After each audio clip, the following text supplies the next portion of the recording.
Make sure you stay until the end. People make a common mistake that can cost you thousands of dollars, so we'll share what it is.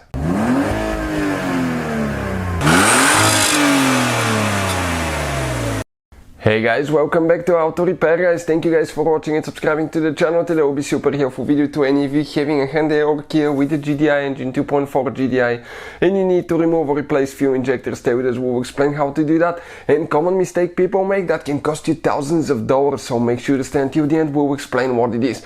Before we start, let me tell you a little bit about us. Every single car we get at the garage, we try to make at least 200 to 300 free repair videos. Why we do that? Simply because our mission in the shop is to save you as much money as we can. All we need in return, please subscribe to the channel, like the video, that way we can keep providing this free information to you. Now, if you need to buy any parts, tools for a really good price and quick shipping as well, check out the link in the description of the video below and you can see where we get all our tools and supplies from. With that being said, let's explain how to remove and replace those fuel injectors and one common mistake people make. So this is the 2.4 Gdi engine. Now, what we have here, engine, intake manifold, okay. Engine is out of the vehicle, but it will be the same way in the vehicle as well. It's everything with the cooling system and the way it comes. Many of you have asked us in the comment section below to share information about the diagnostics that we use, so we decided to do that, guys. It works on Hyundai, Kia and almost any car you can think of. It's a tool that can pay itself off in one-time use. I'll put the link in the description of the video below if you want to check the current price and features. In order to get to the fuel injection system, back in the day it used to be on top of the intake manifold because it was an MPI injectors that used to spray directly in the valves.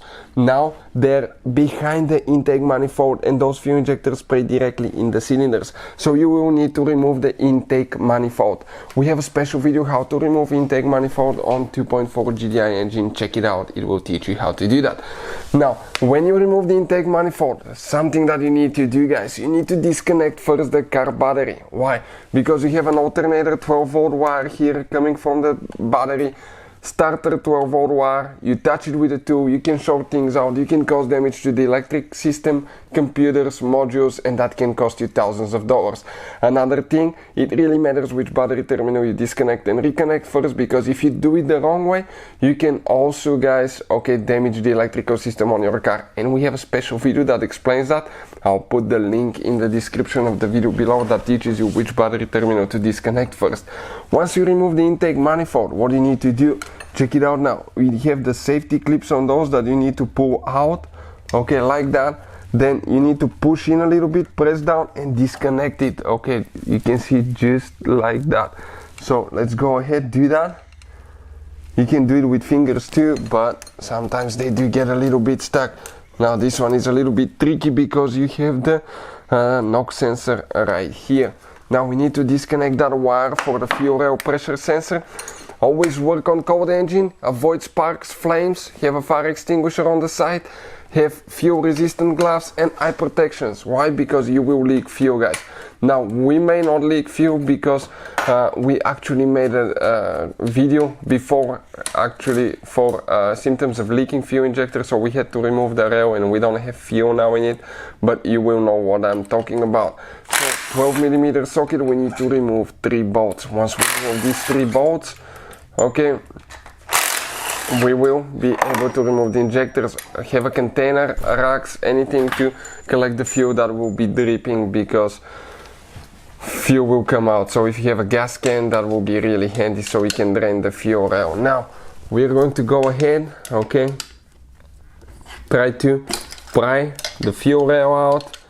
Okay, you can see fuel rail came out like that. That's how we remove the fuel rail. Fuel injectors, okay, they may be stuck, so if they're really stuck, you just need to grab, turn slowly and pull it out, and you can see those are the injectors, guys. That's how you remove the fuel injectors. Later, what I'll recommend, okay, always if you're using, if you're putting your old injectors together, replace the seals here, clean, okay, the seals and lubricate them with a little bit of oil so they can slide in the fuel rail. But that's how we do it. If you want to know the symptoms of bad fuel injector and the symptoms of leaking fuel injector, we'll have the video on our channel.